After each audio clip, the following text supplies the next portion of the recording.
Inside the package of crystal clay, you will have the crystal clay itself, part A and part B. It also comes with an applicator that has a little bit of beeswax on the top, which makes it possible for you to pick up chatons and embed it in the clay. And then it also comes with a pair of gloves. I don't like these gloves. They're very hard for me to use. My hands are smaller, so I tend to use a different type of glove. I have some latex gloves that I like to use. And there is a trick for getting as much life as you can out of these gloves. So I'm just going to take a moment to tell you how to do that. When you're pulling the gloves on and off of your hands, it's really nice to have your hands be nice and dry and not have any moisture. So what I like to do is use a little bit of baby powder. I put a little piece of plastic down on my work surface, and then I'm just fully coating my hands with the baby powder before I put them into the glove. So I'm just kind of going in and making sure that it's on in between my fingers, the baby powder. So once it's all on, then I can go ahead and put my gloves on.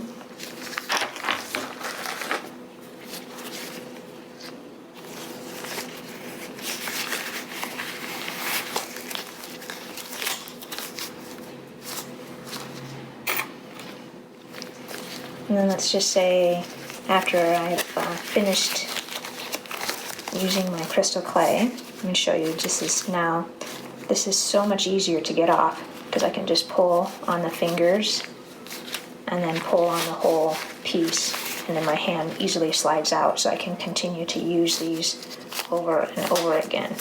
So that's a nice little trick.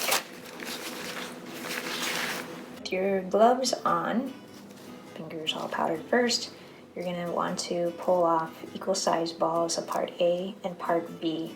I like to have a business card on the ready or a piece of plastic. These business cards are also covered with tape, and that allows me to place the clay onto here and not have it stick to the surface. The amount of clay that you pull off is dependent on what size of bezel you're going to use, and this is going to just take some estimating and practicing on your part to figure out exactly how much clay to use and mix per bezel. You might have a lot of projects going at once, so you would pull off more. Go ahead and open up the part A. Just going to try to keep that sticker on so that I can always identify what part is part A, but I can tell you that the one that's darker is always part B, and the color is always part A, and I'm working with white. So if I was working with black, it would be black on A, and this would be the same. And we also offer brown, and so A and then B. So open up part A from the kit,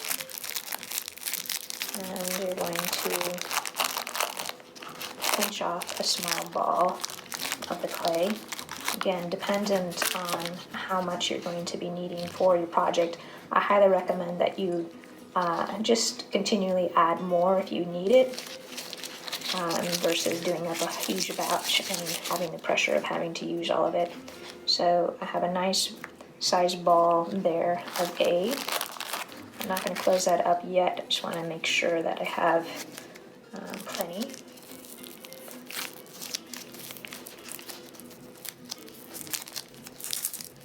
And then we're going to open up the package for part B.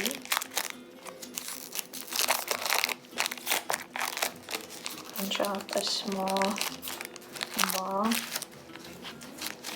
about equivalent in size. Let's see how we did. So this right here, the part B, this is the actual epoxy that we're going to be working with, and that is the reason why we use gloves altogether when we're mixing this clay, so that this isn't having direct contact onto our skin. This part is neutral, and then once these two activate, it then becomes neutral, and you can take your gloves off. I don't have enough of part B, so I'm just pinching off another little small ball and roll it in the palms of my hand and see if I have equal sized balls. You want it to be somewhat equal. This isn't as exact as it is with resin, the two-part epoxy resin, but you still want it to be somewhat equal in size. so that is approximately equal in size. I'm going to show you how you go ahead and to prevent this from drying out over time as you use it, you'll want to make sure that you close this back up and try to keep it as airtight as possible. I'm using my little sticker.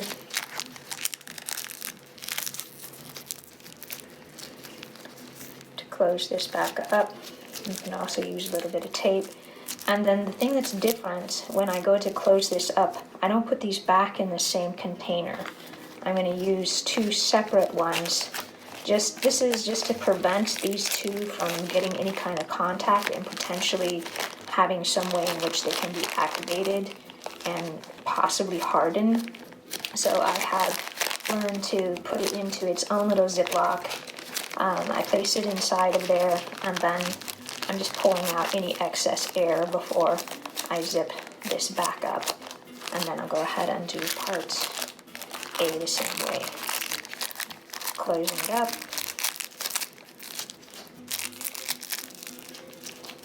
Putting it in its own little Ziploc.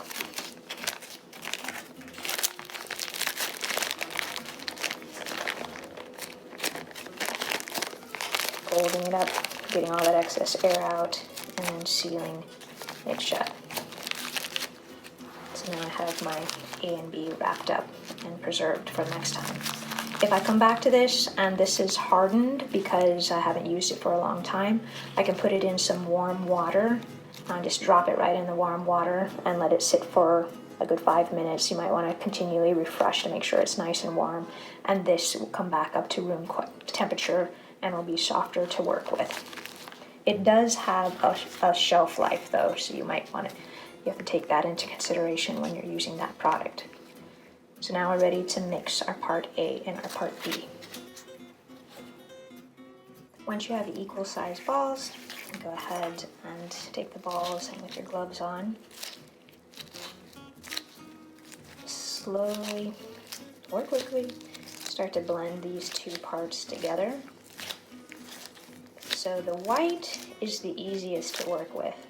The black tends to get all over my fingers more because there's so much pigment in the black color, and so it'll tend to get all over my gloves and leave little residue, but the white is one of the easier ones to work with.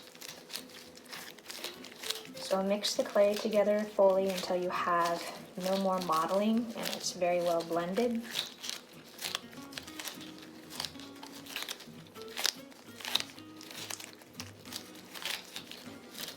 And once it's all mixed together, and put it back onto my little card. And now that's activated, so I can take my gloves off. Before I do this, I like to use a little wet wipe just to make sure that my gloves are all nice and clean, because I'm wanting to make sure that I can reuse these gloves over and over again and prevent having a lot of waste. So I will pull out the fingers. This is the trick with that powder. And then the whole glove comes off easily and not inside out. Pull out my fingers. And now I have a nice pair of gloves that I can use the next time. The clay is now activated, so I can handle this with my hands. Before I do though, you might want to wipe down your hands because you have baby powder all over them. It's not going to affect the clay at all because I'm working with the white, but if you were working with the brown or the black, it would show up a little bit more of that baby powder from your hands. So now I'm nice and dry, and I can take my crystal clay and rolling it into a nice smooth ball, and I'm ready to do the next step.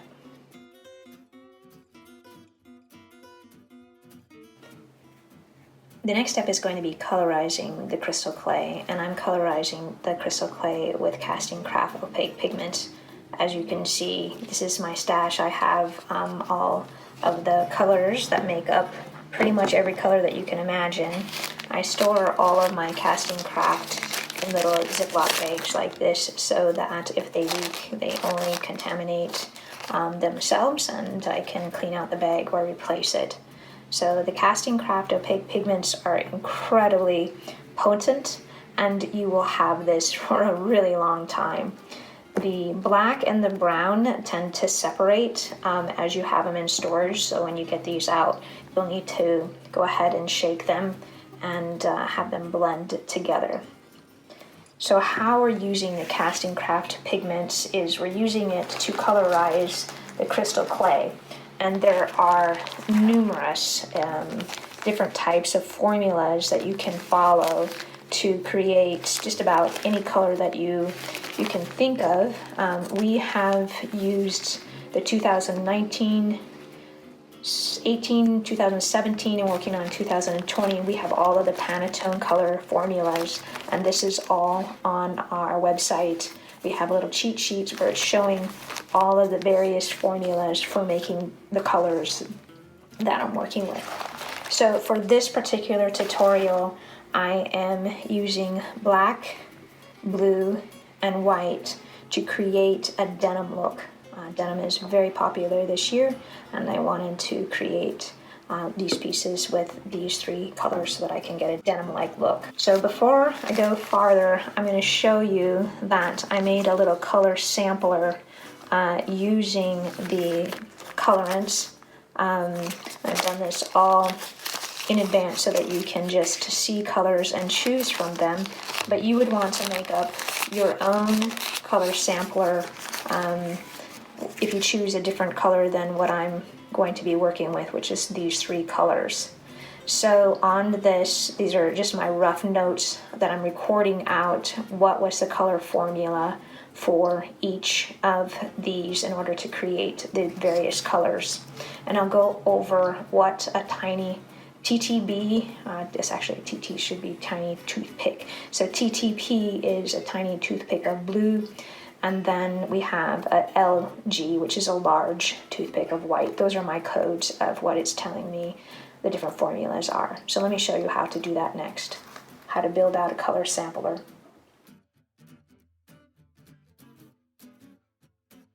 To make your color sampler, I like to put 2 pieces of plastic or any kind of covering that you have on your surface, and this is what I'm going to squeeze my colorants out onto.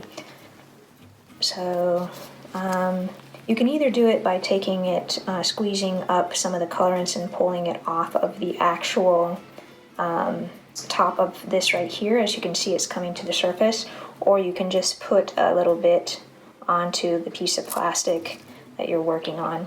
I highly recommend that as soon as you squirt that, you put the lid back on, because I have numerous times have put the wrong color back on and it contaminates my whole top of my lid, and I have to spend some time cleaning it up. So for these color formulas that I showed you before, I have a blue, a black, and a white. I put way too much down, just for your information. Don't put this much down, you don't need hardly any. Just go ahead and place that onto your work surface, and then close your lids back up as you go along.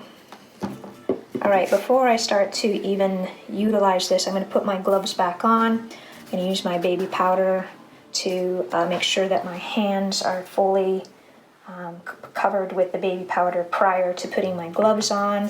This will help them so that I can get the gloves on and off easily. Putting my gloves on with my nice powdered hands.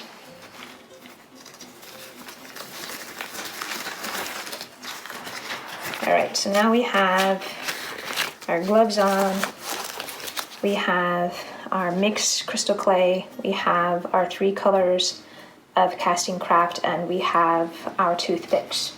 So another part of this that I highly recommend is that you have some wet wipes. I use these baby wipes from Costco. I really like these because they don't leave any fibers on my hands. So I have a bunch of these on this side ready to go. So it's just easy for me to grab them, because this is going to get all over these gloves, as you will see. Alright, so let's go over what it looks like on the color formula for these three, you can see that the denim is incredibly intense in color. And so that took, number three, it took 3 large toothpicks of both blue and black to get that really intense color. So let me show you how to do that. This is the definition of a tiny toothpick. I mean, you literally just have hardly any on the edge of that toothpick. And this is the definition of a large toothpick. You have a lot of color onto the end of the toothpick. So I'm going to have 3 toothpicks designated per color so they don't mix. Now I'm going to have my ball. So this formula is based off of a certain size ball, and this isn't the size. So for example, if you were going to flatten this down, it'd be way too big. I know that this ball is half of that size.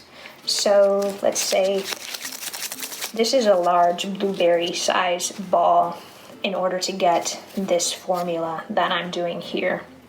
So have a large blueberry size ball. We'll use the other one for another project or another color. And flatten the crystal clay down into kind of like a little disc.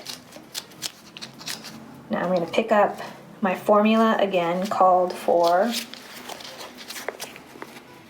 that third one down. It was 3 large toothpicks of both the blue and the black. That's my code for what I've done before. So it's a really good idea that you constantly are tracking whatever it is that you're doing and recording so that you can get the same results. So that's 1, 2, 3. So 3 large toothpicks of my blue. Just going to rotate that slightly. And now I'm going to put in 3 large toothpicks of the black. So I just made that flat ball so that I can put my colors in there. And I have a less of a chance, I'm going to fold this kind of up like a little burrito. I have a less of a chance to get so much of this pigment all over my gloves and more of it on the actual, in the actual clay, but you can see it starting to ooze out. Don't worry about it, it's going to go and you're going to make a little bit of a mess. So you're going to go ahead and just blend these 2 colors together to get that super intense blue. So we had to put so much pigment down on this because the clay itself is white, so it takes a lot more pigment. The other formulas are very, very light. So go ahead and mix these together until it's fully blended. If the clay is super sticky and it's getting all over your gloves and you're not just seeing pigment but you also have a lot of clay coming off, let your clay sit for a good, I mixed it and then I'd wait a good 10 minutes because it'll help the clay be less soft, and it'll kind of firm it up a little bit before you actually do this step, and that will prevent it from getting all over your hands.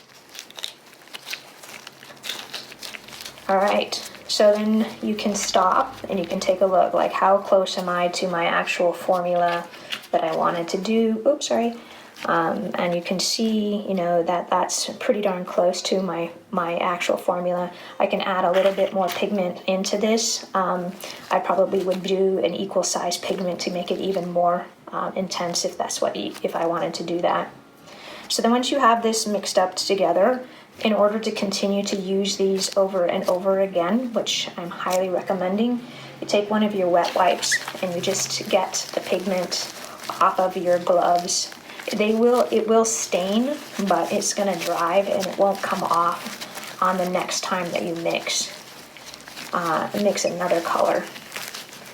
Or, you know, like I have all kinds of gloves. Some of them are blue, you know, so even if I did, which I haven't had that experience, but it could happen, then, you know, I would be working with colors that I've already have in my colorized clay. Hope that makes sense. So go ahead and rinse your clay off, your fingers if you had any clay on your gloves, and you're also rinse all of that colorant off of your gloves.